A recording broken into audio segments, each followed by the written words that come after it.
So hello and welcome back everyone, my name is Akash Chopra and आज हम करने वाले हैं इक्विटी का पार्ट नंबर 8, जिसके अंदर हम क्या करेंगे, थोड़ा सा एक्सटेंड करेंगे हमारे कल के लेक्चर को। जो पार्ट 7 था उसके अंदर हमने क्या कवर करा था, बहुत सारे प्राइस मल्टीपल्स जो है वो हमने कवर करे थे, like price to earnings ratio, price to book, फिर price to cash flow, price to sales. ये सारे रेशियोज जो हमने कवर करे थे। ईवी बाय एबिटा भी हमने कवर करा था।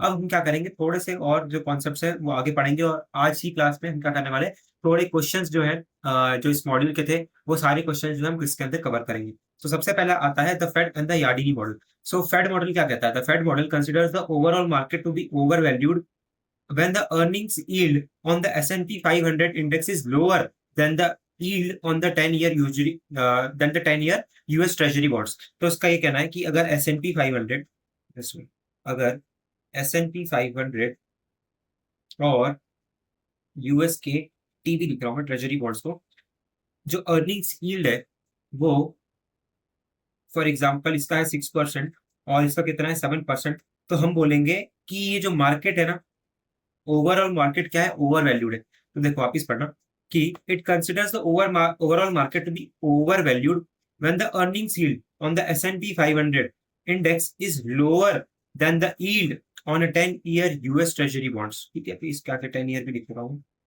10-year US treasury bonds. ठीक है, फिर इसका फॉर्मूला इतना देखने की जरूरत नहीं है। ठीक है, फिर भी इसने दे रखा है कि current earnings yield of the market is equals to current Moody's A rated corporate bond yield minus K into LTEG. LTEG क्या है? 5-year consensus earning growth rate. ठीक है, तो मोटा मोटा अगर आप इसको ध्यान जो है रख लेंगे तो आई गेस सारी चीजें जो है वो क्लियर हो जाएगी।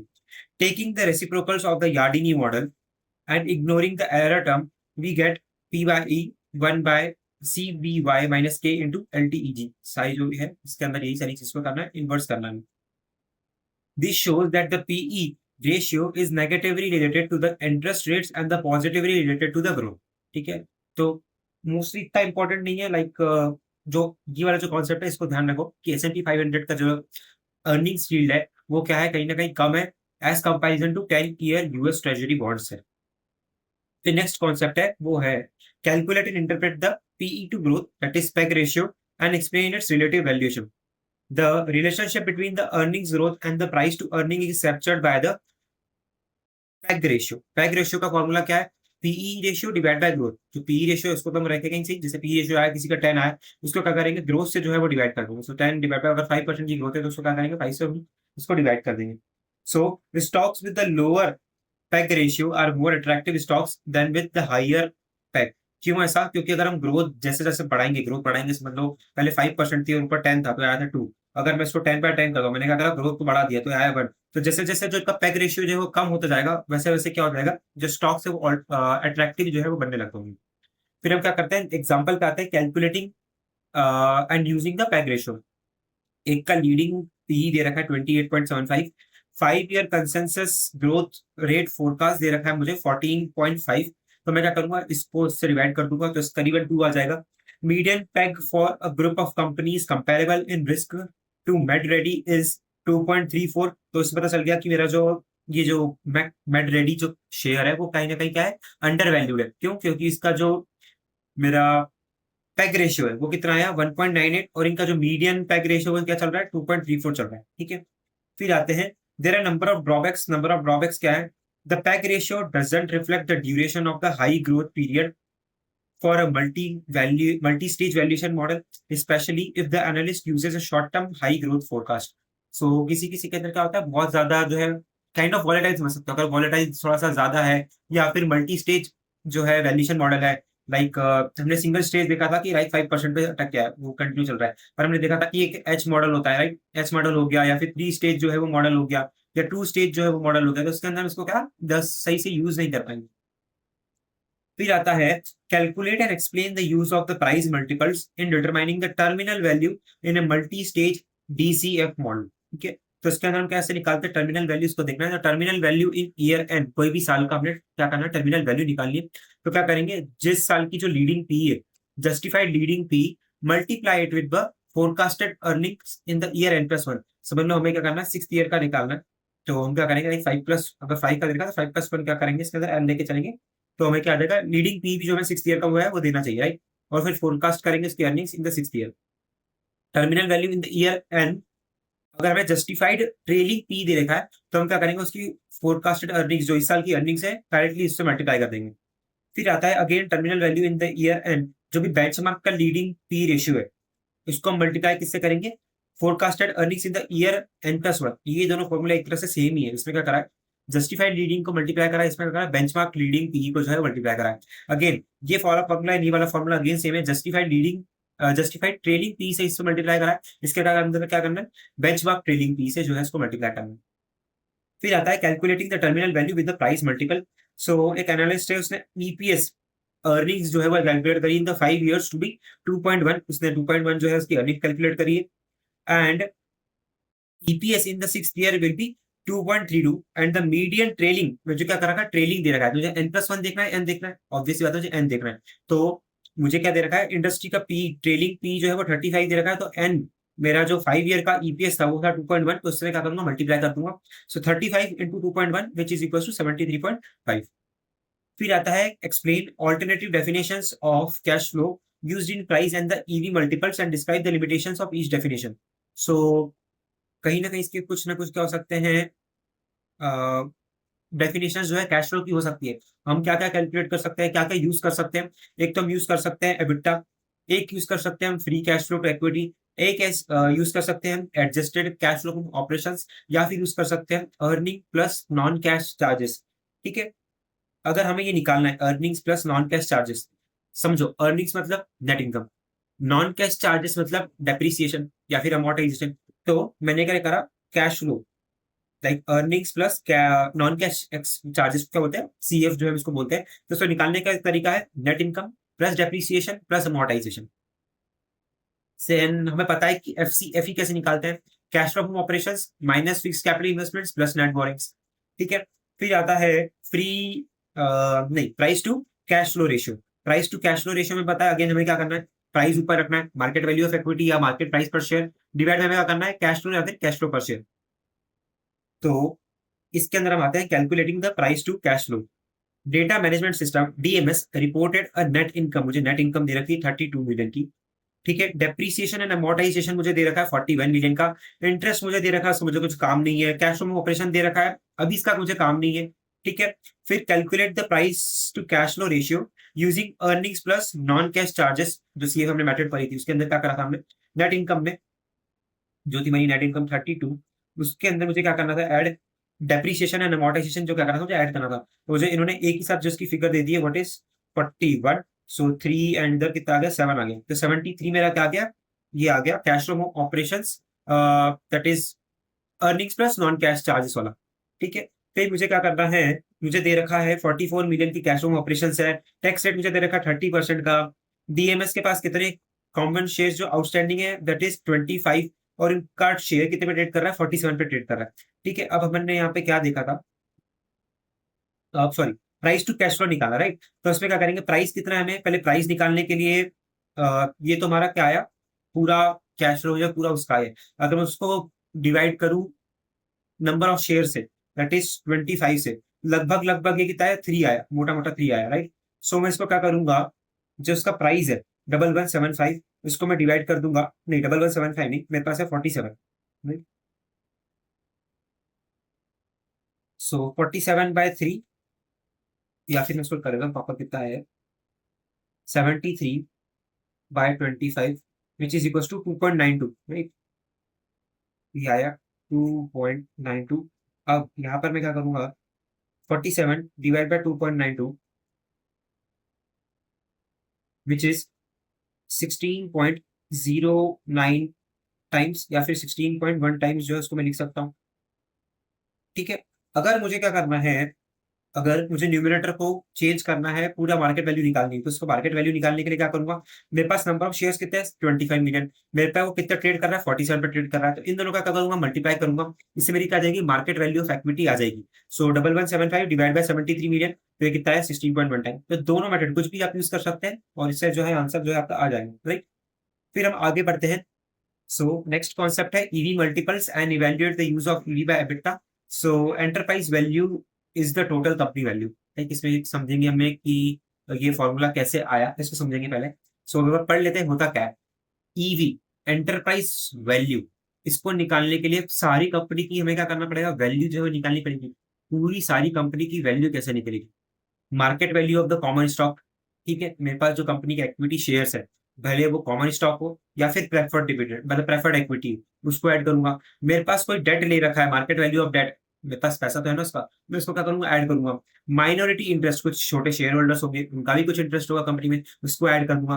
पर यहाँ पे मैंने क्या कर रखा, minus cash and cash equivalents जो है वो कर रखा है। पर बहुत लोगों को डाउट आता है कि इसमें minus cash and cash equivalents होता क्यों। मैं क्या करता हूँ, एक छोटी सी जो है ना बैलेंस शीट जो है वो बनाने की ट्राई करता हूँ। उसमें मेरे पास मतलब एसेट्स है, लाइक इसमें क्या करता हूँ, प्रॉपर्टी प्लांट एंड इक्विपमेंट लिखेगा, बेटर है, एसेट तो पूरा हो जाएगा। प्रॉपर्टी प्लांट एंड इक्विपमेंट मतलब मेरे पास 60 करोड़ की है। मेरे पास इन्वेंट्रीज जो है वो है 10 करोड़ की। और अब समझ लो यहाँ पे मेरे पास कैश एंड कैश इक्विवेलेंट जो है वो है 5 करोड़ का। तो मेरे पास टोटल बैलेंस शीट की वैल्यू कितनी होगी, 60 + 10 70, 70 + 5 विच इज इक्वल टू 75। ठीक है, तो अगर मुझे कंपनी खरीदना हो, तो कोई कंपनी मेरी कोई खरीद रहा हो या फिर किसी को खरीदनी हो, तो वो 75 में थोड़ी खरीदेगा। वो दिक्कत वो मेरी कंपनी जो है वो 75 में थोड़ी खरीदेगा। वो बोलेगा तुम्हारे पास जो कैश है वो तुम ले लो। लाइक तुम्हारे पास जो है समझ लो इक्विटी है, कुछ इक्विटी है, मैंने वो ले लिया। मेरे पास तुम्हारे पास कुछ प्रेफर्ड इक्विटी है, मैंने वो भी ले ली, कॉमन इक्विटी, प्रेफर्ड इक्विटी वो भी मैंने ले ली। पर इसमें मैं इसमें कैश का क्या करूंगा, मैं ऑलरेडी तुम्हें कैश दे रहा हूँ, मैं तुम्हें कैश दूंगा वापिस से ही मेरा कैश रखूंगा। तो इससे इससे क्या करता हूँ, मैं इस चीज को क्या करता हूँ, माइनस कर देता हूँ। तो मेरे को कुल मिला के क्या करना पड़ेगा, 75 - 5 विच इज इक्वल टू 70। या फिर मैंने क्या करा, 60 प्लस जो 10 है वो कुल मिला के ऐड कर दिया, दैट इज 70। तो यहाँ से पकड़ू कान या यहाँ से पकड़ू, बात एक ही है। ठीक है, मेरे को क्या करना है, कैश एंड इन्वेस्टमेंट्स जो है वो मुझे क्या करने पड़ेंगे। एक तरह से तुम बेच दो तो तुम कैश पे कन्वर्ट कर लो, और वो उस कैश को क्या करो, डिलीट कर दो। सो आई होप ये चीज जो है वो समझ आई होगी। फिर आता है हमारे पास ईवी बाय एबिटा रेशियो।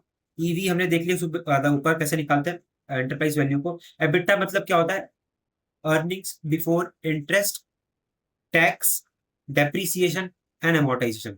वापस बताओ, earnings before interest, tax, depreciation and amortisation.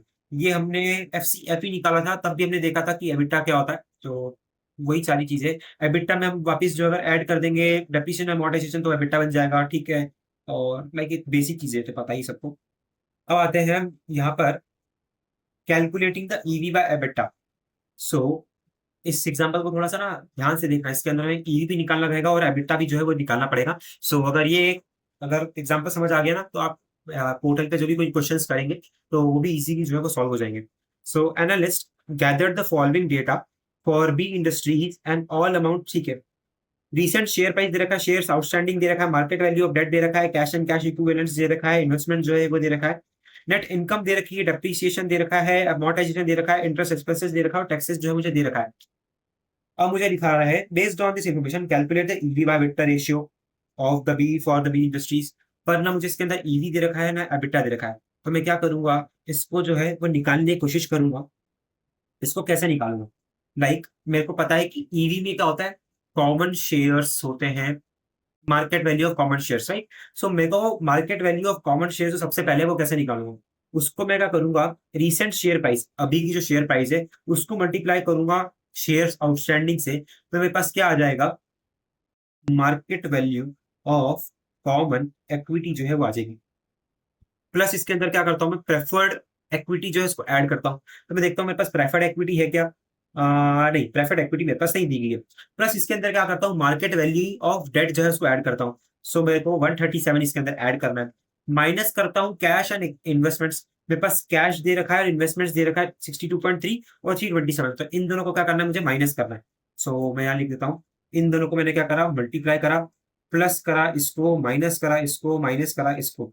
तो मेरे पास यहाँ पर क्या आ जाएगा, यहाँ पर मेरा आ जाएगा EV that is enterprise value. अब मुझे क्या निकालना है, एक बार देख लेते हैं, ईवी सही निकाला है, राइट। मैंने क्या करा है, 137.5 कहाँ से लेकर आइए, ओके शायद इसको मल्टीप्लाई कराने डायरेक्ट कर दिया हो। ओके, एंटरप्राइज अच्छा एबिटा का, ओके। ईवी जो है वो नीचे दे रखा है, ठीक है। ईवी में क्या कर रखा, 22.5 इंटू 40 प्लस 137 और बाकी दोनों को माइनस। तो मेरे पास जो ईवी जो है वो आ गया। ठीक है, अब मुझे निकालना है एबिटा। एबिटा निकालने के लिए मेरे को अर्निंग्स बिफोर मेरे पास क्या है, नेट इनकम है, मुझे बिफोर चाहिए, तो इस पे क्या करूंगा, ऐड करूंगा, before interest plus 6.9, before depreciation and amortisation plus 10.4, and taxes also तो प्लस 95.9। इन सबको मैंने ऐड करा, मेरे पास आया 250.7 मिलियन। फिर ईवी बाय EBITDA करना है तो इसको इससे डिवाइड कर दूंगा, मेरे पास आ गया 2.6 टाइम्स। ठीक है, I hope it is also clear. फिर आते हैं मेरे पास मोमेंटम इंडिकेटर्स और अनएक्सपेक्टेड अर्निंग्स। ठीक है, momentum indicators relate the market price or the fundamental variable such as EPS to the time series of historical or the expected value। तो उसको क्या करते हैं, टाइम सीरीज पे लेकर आ जाते हैं और उसको फिर जो है कंपेयर करना है मार्केट प्राइस को या फंडामेंटल वेरिएबल्स को कंपेयर करते हैं, which includes earning surprise, standardise unexpected earnings और द रिलेटिव स्ट्रेंथ। ठीक है, तो आपने अगर पढ़ा होगा या देखा होगा कुछ जो है न्यूज आती है कि it beat the estimate, this stock has beaten the estimates या फिर has not beaten the estimates. तो what is this, this is the unexpected earning. समझ लो कि एक कंपनी जो है वो 10% से ग्रो कर रही है, उसका 100 का प्रॉफिट हुआ। ठीक है, फर्स्ट ईयर का जो हुआ उनका 100 रुपए का जो है प्रॉफिट करा, और लाइक पहले से 10-10% से ग्रो कर रही थी, एंड अब की बार जो है अगेन एक्सपेक्टेशन कितनी थी, 110 की एक्सपेक्टेशन थी कि इतना होगा, या फिर समझ लो 111 की एक्सपेक्टेशन थी अब की बार, कि यार अब की बार क्या हुआ, इकोनॉमी जो है थोड़ी सी बूम हुई है, तो यार इनका क्या होगा ना, 100 से 110 तो हमेशा जो है 10% से वो तो ग्रो करती है, पर अब की बार क्या होगा, हल्का सा ना, थोड़ा सा मार्जिन जो है वो बेटर हो सकते हैं, या फिर जो इनकी सेल है वो थोड़ी सी बेटर हो सकती है, क्योंकि जो इकोनॉमी है वो बहुत अच्छी परफॉर्म करी थी। तो हम क्या करते हैं, एक जो मार्जिन है ना 1 करोड़ का, वो इंक्रीज कर देते हैं कि यार कहीं ना कहीं जो मार्जिन है या फिर जो हमारा अर्निंग्स है वो 1 करोड़ से क्या हो जाएगा, बढ़ जाएगा। पर कंपनी ने इसका और फायदा उठाया, कंपनी ने क्या करा, सेल्स कर दी या फिर प्रॉफिट कमा दिया 113 करोड़ का। तो इसने अर्निंग्स को कितना बीट करा, तो इसने बीट करा है बाय 3 टाइम्स। एस्टिमेट को कितना बीट करा है, एस्टिमेट को बीट करा है 2 टाइम्स। रियल से कितना बीट करा है, रियल सोचा था 110 आएगा तो 103 ज्यादा, 3 करोड़ थोड़ा ज्यादा आया। जो एक्सपेक्टेड अर्निंग्स थी 111, उसको कितने से बीट करा, उसको बीट करा 2 से। अगर वही इन केस थोड़ा कंपनी जो है अंडर परफॉर्म करती और लेके आ जाती 106 का, तो क्या होता, ये जो है ना ये बदल जाता, 110 से कितना हुआ, -4 हो गया। और जो एक्सपेक्टेशन कर रहे थे 111 का, जो एस्टिमेट था हमारा अर्निंग्स, जो हमने सोची थी एक्सपेक्टेड थी, उससे तो -5 आ गए। ठीक है, so this was unexpected earnings. इसका फॉर्मूला देखना है तो आप वो भी देख सकते हैं नीचे, जस्ट अ मिनट। इसका फॉर्मूला है expected unexpected earnings or earning surprise is the difference between the reported earnings and the expected earnings. So earning surprise is equals to report कितना करा है माइनस एक्सपेक्ट कितना कर रहे थे, दैट इज अर्निंग सरप्राइज। फिर आता है similarly the standardized unexpected earnings, that is SUE. It is a measure which is defined as earning surprise divided by standard deviation of the earning surprise। कितना deviate कर रहा है उससे हम क्या करेंगे, उसको डिवाइड करेंगे। फिर आता है हमारे पास explain the use of the arithmetic mean, harmonic mean, weighted harmonic mean and the median to describe the central tendency of a group of multiples. So इसमें क्या कर रहे हैं, हम सोच रहे हैं कि दो स्टॉक है, एक स्टॉक है जिसकी कीमत जो है 10 रुपए है, जो उसकी अर्निंग्स कितनी है एक की है, तो उसका पी कितना हो गया 10/1, प्राइस बाय अर्निंग कितना होगा ये हो गया 10। फिर एक है स्टॉक जिसकी कीमत है 16 रुपए, उसकी अर्निंग्स कितनी है 2 रुपए, तो 16/2 विच इज इक्वल टू 8, तो इसका पी कितना हो गया 8। For a portfolio with 1 share of each stock the earning per share कितनी हुई, इसमें 1 कमाया, इसमें 2 कमाया, which is equal to 3। So the price of a portfolio कितना हुआ, प्राइस ऑफ अ पोर्टफोलियो कितना हुआ, 10 रुपए का यहाँ था, 16 रुपए का यहाँ था, टोटल प्राइस कितनी होगी, 16 रुपए की पोर्टफोलियो थी। तो हमने इससे क्या करा, एक और प्राइस टू अर्निंग्स मल्टीपल हम जो क्या करा, एवरेज करने की ट्राई करा। सो एवरेज से कितना आया, प्राइस दैट इज 26, दोनों को कंबाइन करा डिवाइडेड बाय 3, पी का जो हमने उसको क्या करा ऐड करा, तो 26/3 विच इज इक्वल टू 8.67। इसमें हमने क्या करा, एक तरह से एवरेज आउट कर लिया। So we will demonstrate that the use of portfolio और an index PE is best calculated as the weighted harmonic mean P. तो इसमें हम क्या करेंगे, वेटेड हार्मोनिक मीन जो है उसको यूज करेंगे, कैसे करते हैं एक बार समझेंगे।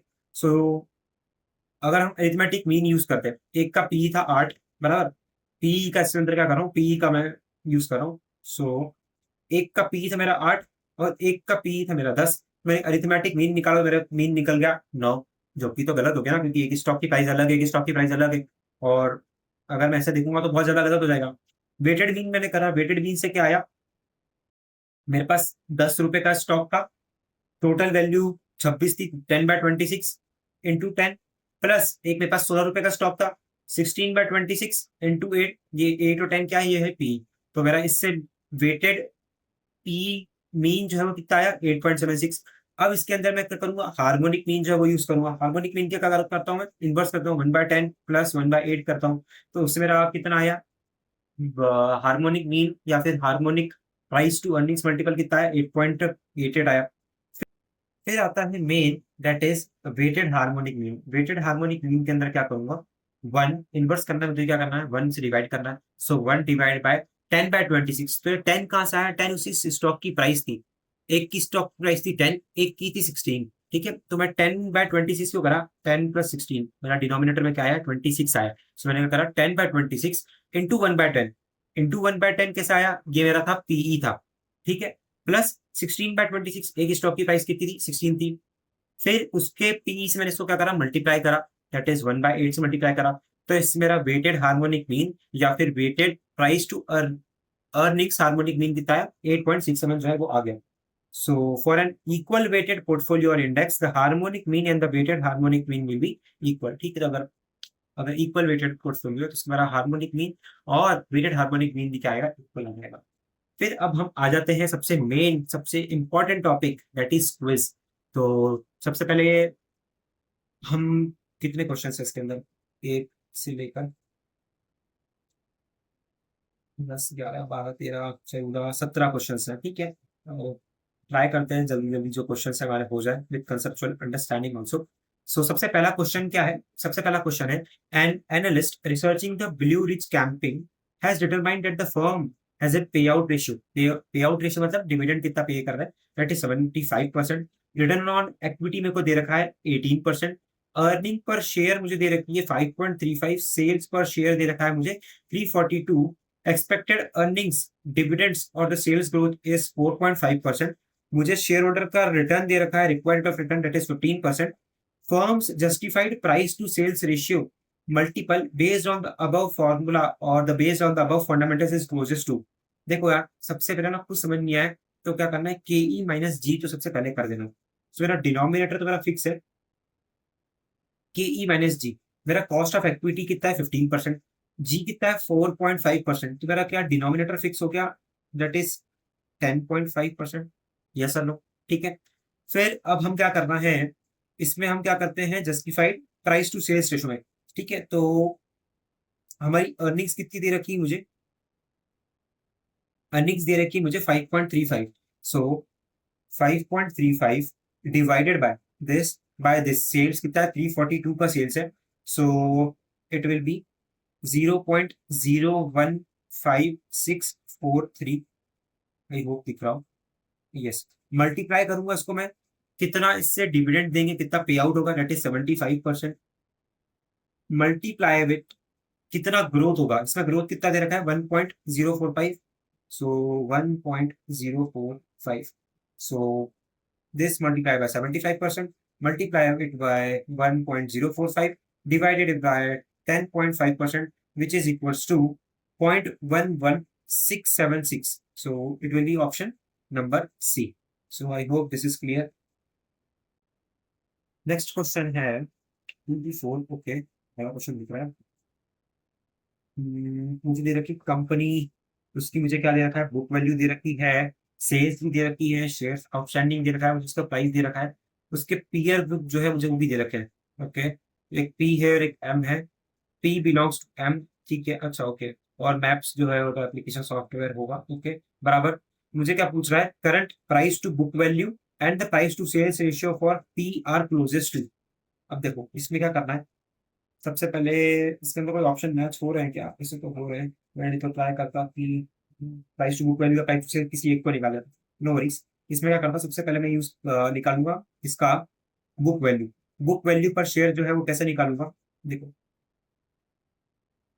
P B price to book value होता है, राइट। मेरे को ऊपर का पता है कि मेरा प्राइस है 31.37, मुझे बुक वैल्यू पर शेयर निकालनी है। बुक वैल्यू पर शेयर निकालने के लिए क्या करना पड़ेगा मुझे, 19,950 को डिवाइड करना पड़ेगा 6162 से।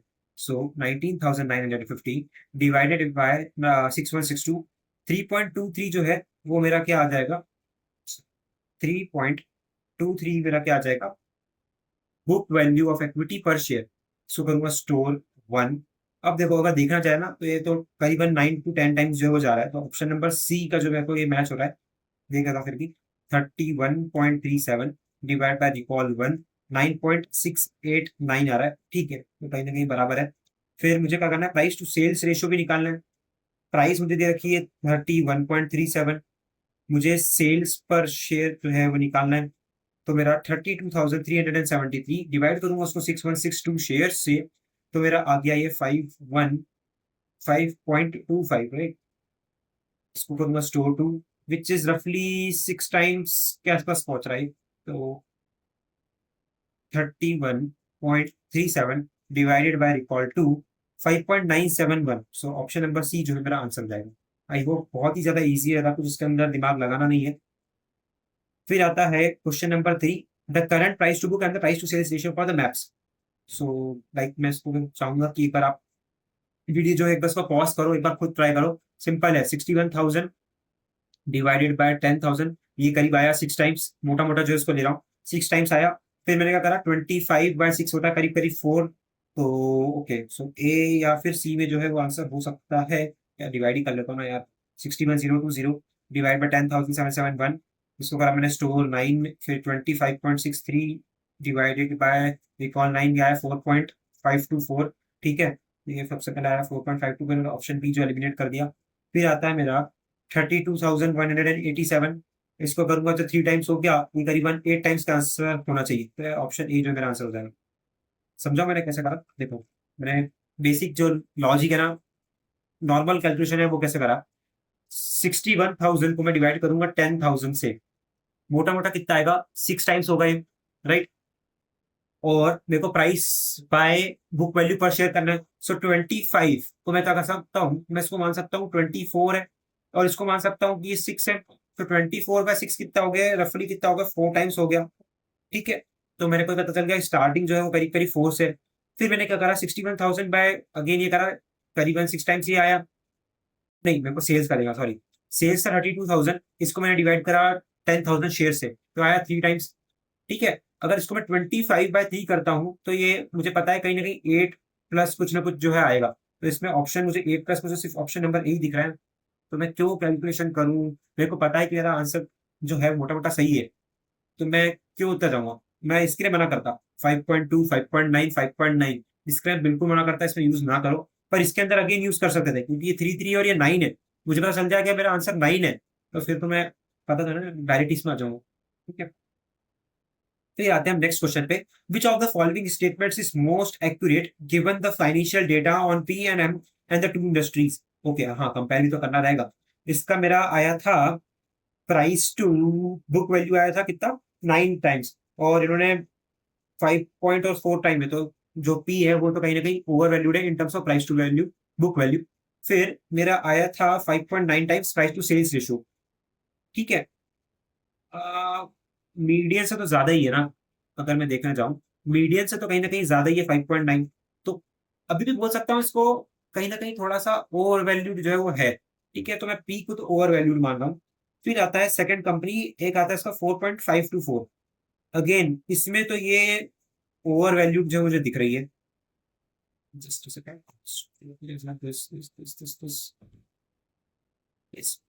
इसमें तो मुझे क्या कर रहा है, 4.524 है, तो उसमें दिख रही है मेरे को ओवर वैल्यू। अगेन नेक्स्ट है 8 पॉइंट समथिंग, ओवर वैल्यू। दोनों कंपनी क्या है, ओवर वैल्यूड है। So both the stocks are relatively over valued. So the next question is question number 5, Jeremiah Claxton, CFA, is a junior portfolio manager for a large university endowment fund. Claxton supervisor J has asked him to compare the valuation of the Home Decor Incorporation Leicester companies. ठीक है, तो इन दोनों को comparison करके बोला है, and make a recommendation for an addition to the fund's retail portfolio. Lemonte has specifically asked Claxton to consider the price to cash flow valuation. Okay, तो ये वाला जो है, okay, price to cash flow वाला, ये वाला जो है अपन को देखना है। When making his recommendation and he has gathered the following information, तो मैं इसको क्या करता हूँ, हाईलाइट कर देता हूँ। ठीक है, फिर क्या बोला है, Claxton has also determined that the capital betas for the two firms are not significantly different at the 1% level. ठीक है, based on the information in the table, which of the following statements is most accurate? Only one of the stocks is relatively overvalued, both of the stocks are relatively undervalued, and both stocks are relatively undervalued. Okay, तो हमें दिख गया कि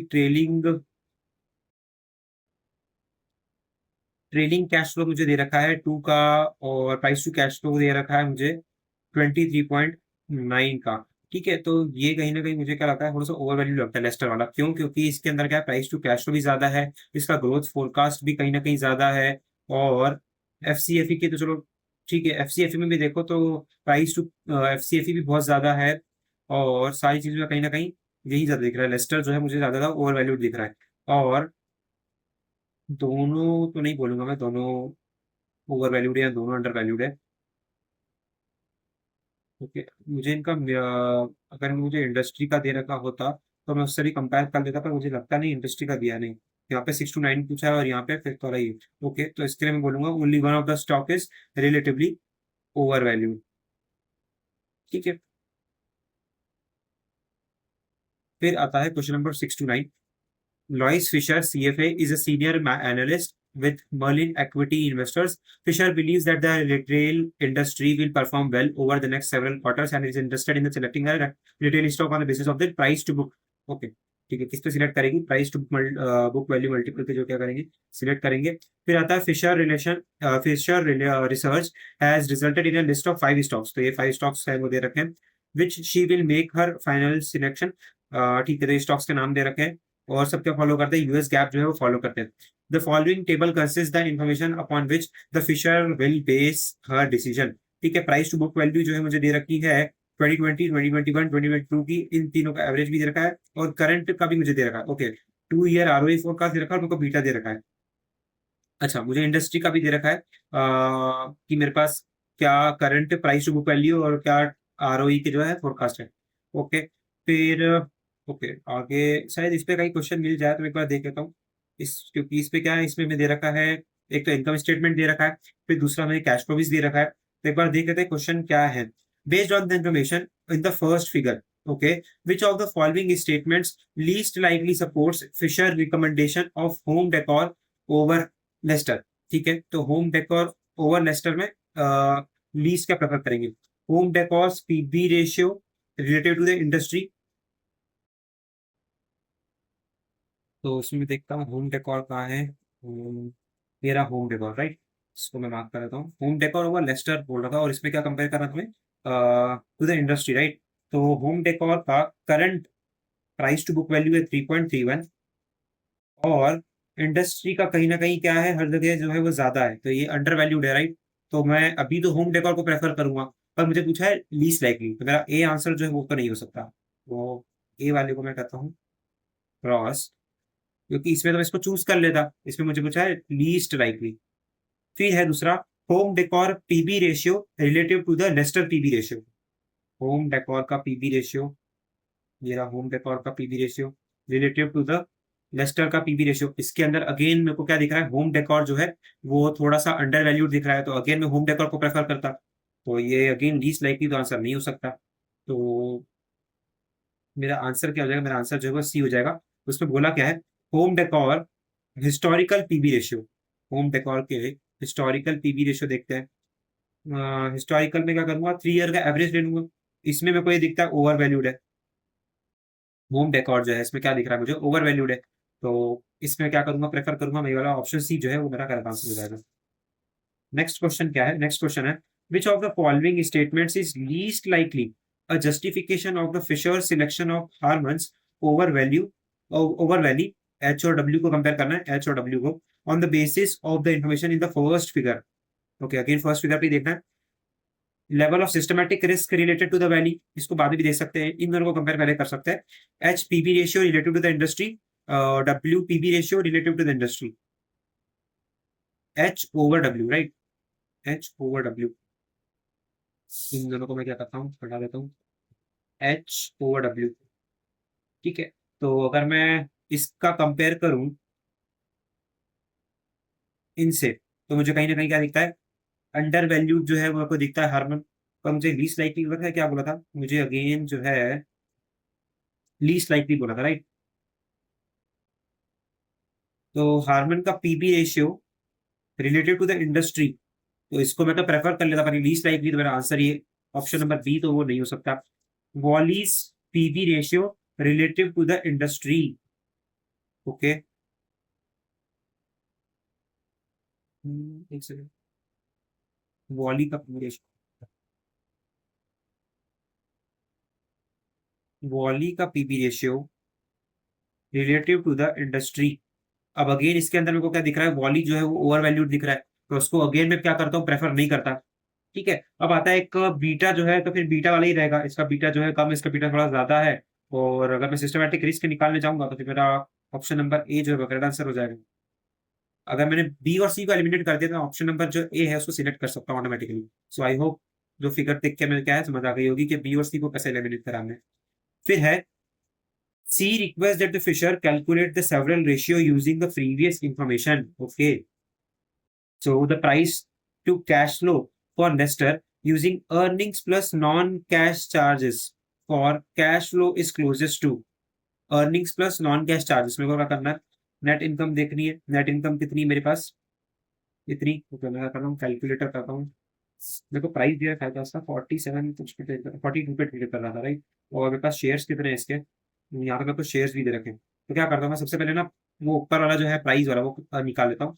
सो 631,643,000 multiply by 42.1, ये कितना होता है। Okay, जो भी आया 265 जो आया वैल्यू, उसको मैं क्या करूंगा, स्टोर वन कर देता हूँ।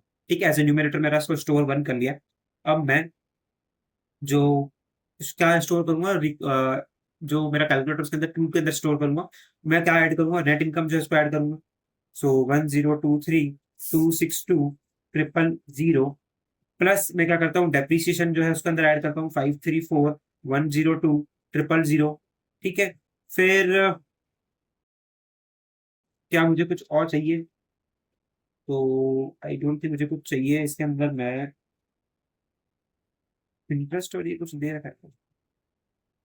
ठीक है, एक बार recall one divide by recall two करता हूँ, तो ये 17.075 जो है वो आ गया है। तो मेरा ऑप्शन नंबर बी जो है वो करेक्ट आंसर है। मैंने क्या करा है, सबसे पहले स्टेप में जो शेयर है ना 42.1, इसको मल्टीप्लाई करा वेटेड एवरेज शेयर्स आउटस्टैंडिंग से। ठीक है, तो उससे मेरा क्या आ जाएगा, प्राइस जो ऊपर मेरा न्यूमरेटर है वो आ जाएगा मार्केट वैल्यू ऑफ इक्विटी या market value per share, market value जो है वो आ जाएगी। इसको कैसे डिवाइड करूंगा मैं, इस वाले मेथड से। मुझे क्या हो रहा है, earnings plus non cash charges.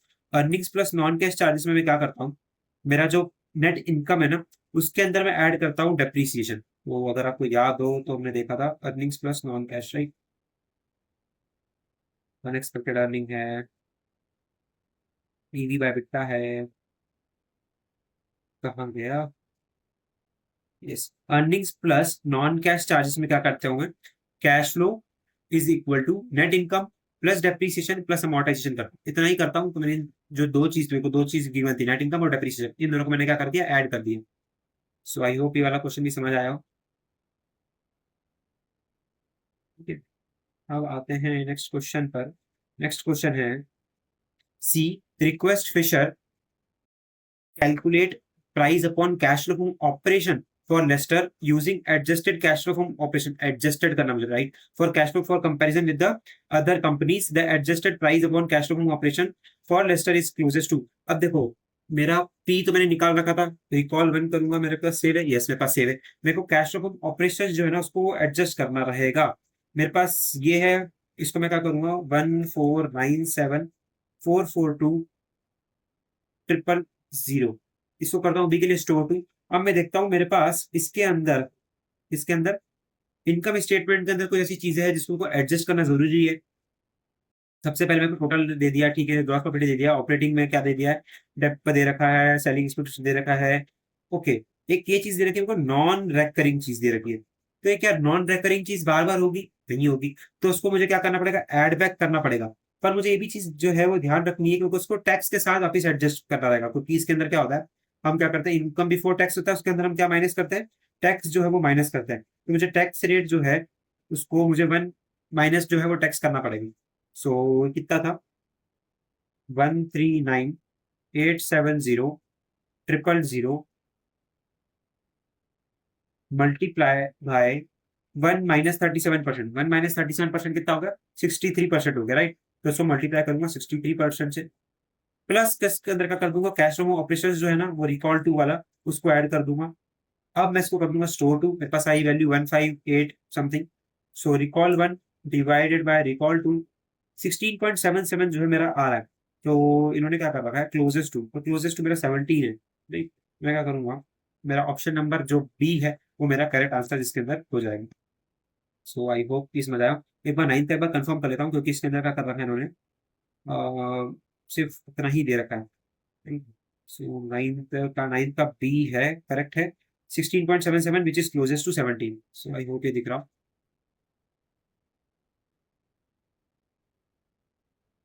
136।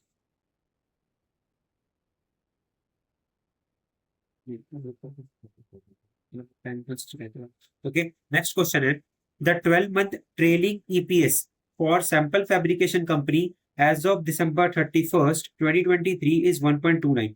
ठीक है, sample stock trades at 42.5 per share as of 31st of December 2023. In the quarter of 2023, they reported an extraordinary loss of 0.22. Okay, मैं इससे पहले क्या करता हूँ, लास्ट की जो लाइन है वो पढ़ लेता हूँ। Sample trailing P ratio based on the underlying earnings is closest to. देखो पी रेशियो वापस जो है वो निकालना है। देखो प्राइस जो है वो दे रखा है 42.5।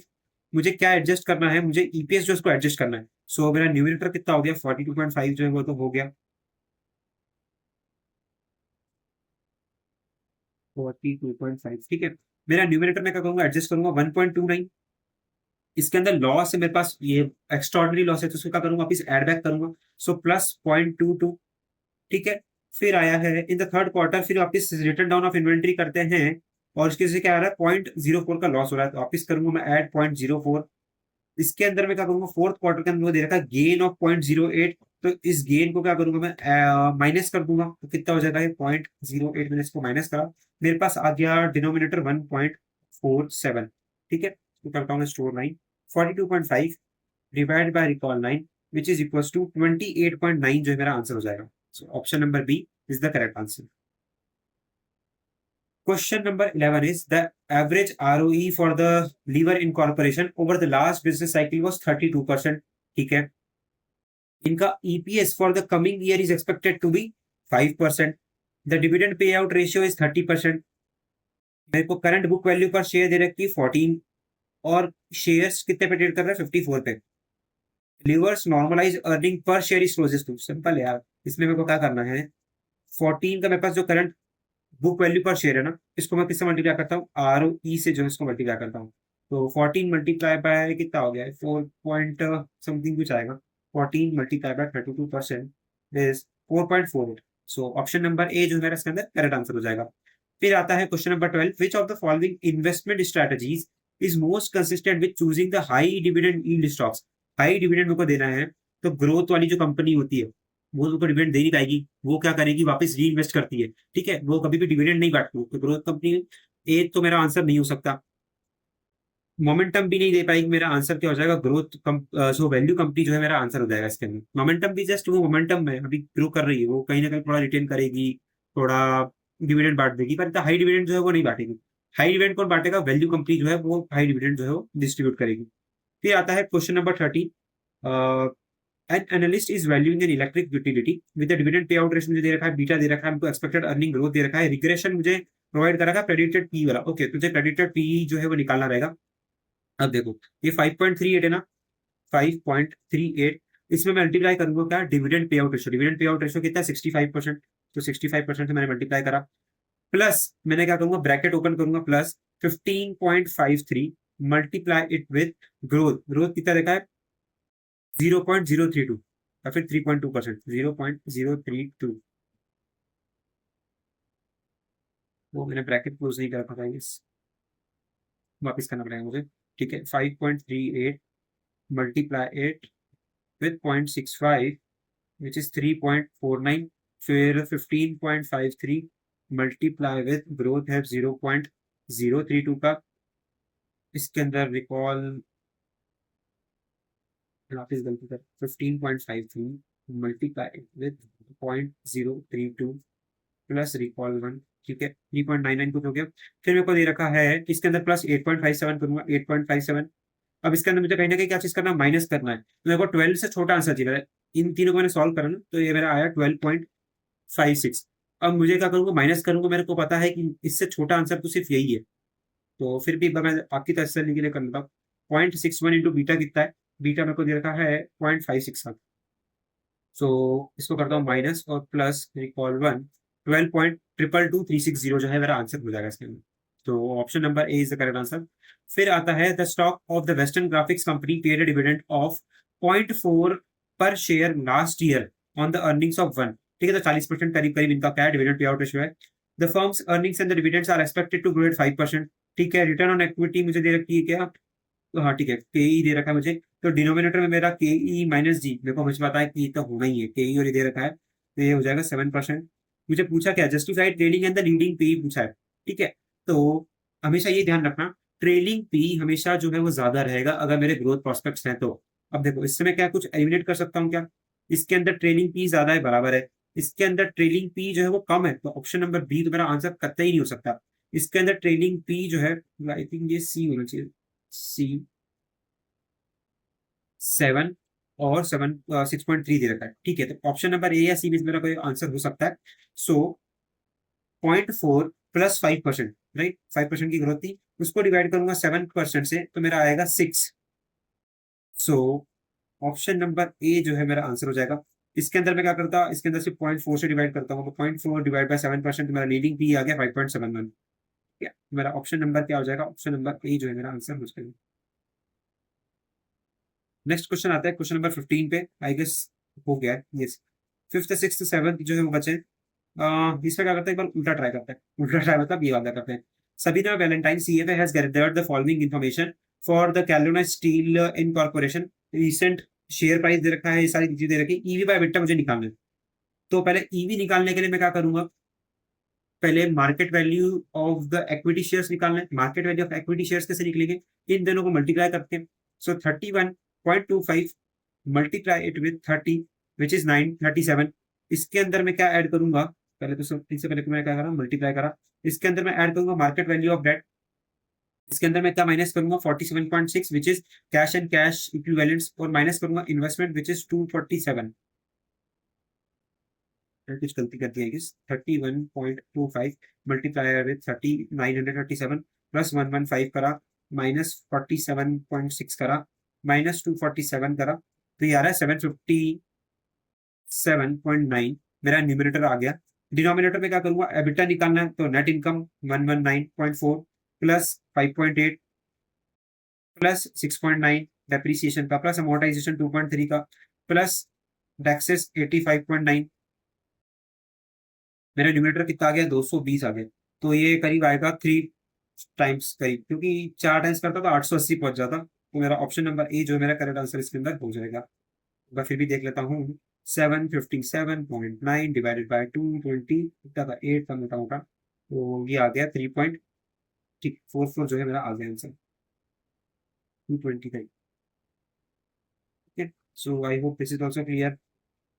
फिर आते हैं क्वेश्चन नंबर 16 पे। क्वेश्चन नंबर 16 क्या बोल रहा है, party favours in corporation has a leading PE of 18.75। इसका लीडिंग पी मेरे को दे रखा है। 5 ईयर कंसेंसस ग्रोथ रेट मेरे को दे रखा है 15.32। पेग रेशियो जो मीडियन पेग रेशियो है based on the leading P for a group of companies comparable in risk to party favours is 0.92। इसका भी मैं पेग रेशियो निकाल लेता हूँ। इसका पेग रेशियो कितना हो जाएगा, 18.75 डिवाइड बाय 15.32। कहीं ना कहीं 1 पॉइंट कुछ होगा, आई गेस 1.22 ही होना चाहिए। 18.75 डिवाइडेड बाय 15.32, मेरा पैग रेशियो कितना हो जाएगा, 1.22 हो गया। अब इसका पैग रेशियो है वो ज्यादा है, इसका पैग रेशियो कम है। कम इस कंपनी का पैग रेशियो 1.22, और इनके जो कंपेरेबल्स हैं या फिर मीडियन जो इनका ग्रुप का है वो आ रहा है 9.92। ठीक है, तो ये क्या हो जाएगा, ओवर वैल्यू जो है वो शेयर हो जाएगा, क्योंकि इसका पैग रेशियो कितना है, 1.22। अब आते हैं क्वेश्चन नंबर 15 पे। क्वेश्चन नंबर 15 है, creative toys relative recently paid a dividend of 1.35 पर शेयर, इट हैज अ पे आउट रेशियो ऑफ 67%।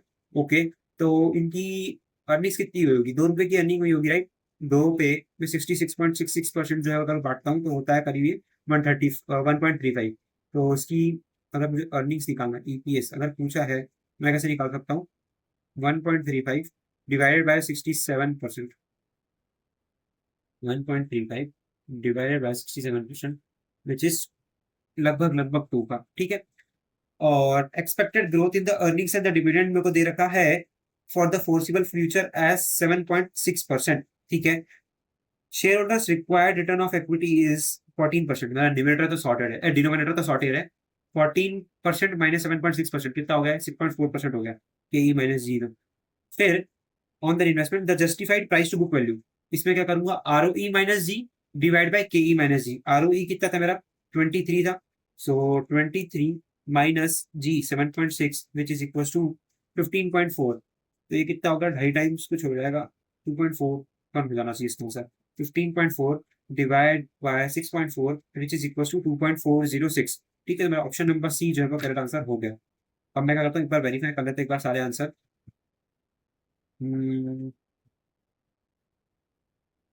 फर्स्ट का आंसर क्या था, फर्स्ट का आंसर था सी, यहाँ नेक्स्ट सी, सी ए ए,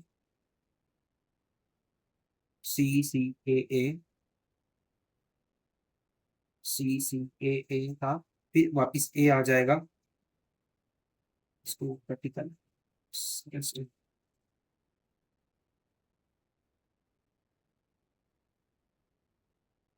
फिर अगला आंसर कितने नहीं होगा फिर, ठीक है। वापस पाई ले लिया अपन, ले लिया सी, वापस आ जाएगा, ए जो है आ जाएगा इसका आंसर, बी जो है आ जाएगा, 9 का क्या है, बी है, इसको उठाओ वापस करो, यहाँ ओ डिलीट कर दिया इसको, तो करा, ये 9 का मैंने बी लिख दिया, राइट। अब मुझे क्या लिखना है, 10th से लिखना है। 10th का कितना है, 10th का अगेन बी है, 11th का क्या है, ए है, 12th का क्या है, सी, 13 का ए, 14 का ए, 15th सी बी ए, सी बी ए। कुछ गलती है क्या, कितनी सारी 17 क्वेश्चन है, तो सही होगा क्या, 17 होगा। 1 2 3 4 5 6 7 8 9 10 11 12 13 14 15 16 17, ठीक है बराबर। इसको मैंने करा कट, मिल जाता हूँ पेज नंबर 170। इस, ठीक है, पहले का देख लो, पहले का सी है, सेकंड का सी है, फिर ए दोनों है, ठीक है। अब आ जाता है फिफ्थ का ए, फिफ्थ का अगेन ए, ठीक है,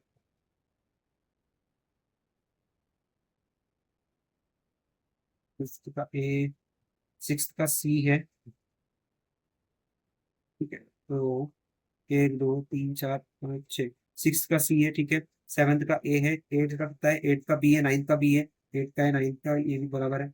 इसको ऊपर आ जाएगा, फिर पूरा हटा दो, ये भी होगा।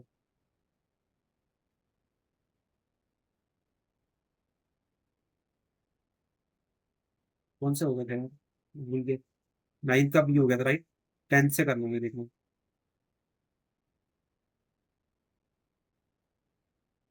ठीक है। 10th का बी है बराबर, 11th का ए, 12th का सी बराबर है, 13th का ए बराबर है, 14th का ए बराबर है, फिर आता है सी बी ए, सी बी ए। ये सारे आंसर जो है हमारे करेक्ट हो गए हैं। और इसी के साथ हमारा जो प्राइस मल्टीपल्स वाला चैप्टर है वो होता है खत्म। अब हम क्या करने वाले हैं नेक्स्ट पार्ट में, अब हम करने वाले हैं रेसिडुअल इनकम वैल्यूएशन कवर करने वाले हैं। और आई गेस सारी चीजें जो है वो कंसेप्चुअली जो है वो कवर हुई होगी, आपको समझ आया होगा, क्वेश्चन भी सारी चीज जो है वो समझ आ गए होंगे। अगर किसी को कुछ भी डाउट्स है ना, वो मुझे क्या कर सकता है, लिंक्डइन पे कनेक्ट कर सकता है और मुझे वहां डाउट पूछ सकता है, या फिर यूट्यूब के कमेंट्स में मुझे आप डाउट पूछ सकते हैं। जो भी ये नोट्स है ना, मेरे हैंड रिटन नोट्स जो भी है, उसके साथ साथ इसमें क्या करूंगा, अटैच कर दूंगा मेरे श्वेजर के जो क्वेश्चन हमने करे, मेरे एनोटेट वाले, उसको मैं इस एक्विटी क्लास नोट्स के अंदर क्या करूंगा, अटैच कर दूंगा। और इसका गूगल ड्राइव की लिंक ना मैं शेयर कर दूँगा आपके साथ कमेंट बॉक्स में, राइट? सो आप वहाँ पर एक बार इसके नोट्स जो है वो रेफर कर सकते हैं। So thank you so much everyone. अगर आपको वीडियो पसंद आई हो तो please do like, share and subscribe and comment भी करना कैसी लगी video. So thank you so much and have a great day. Bye bye.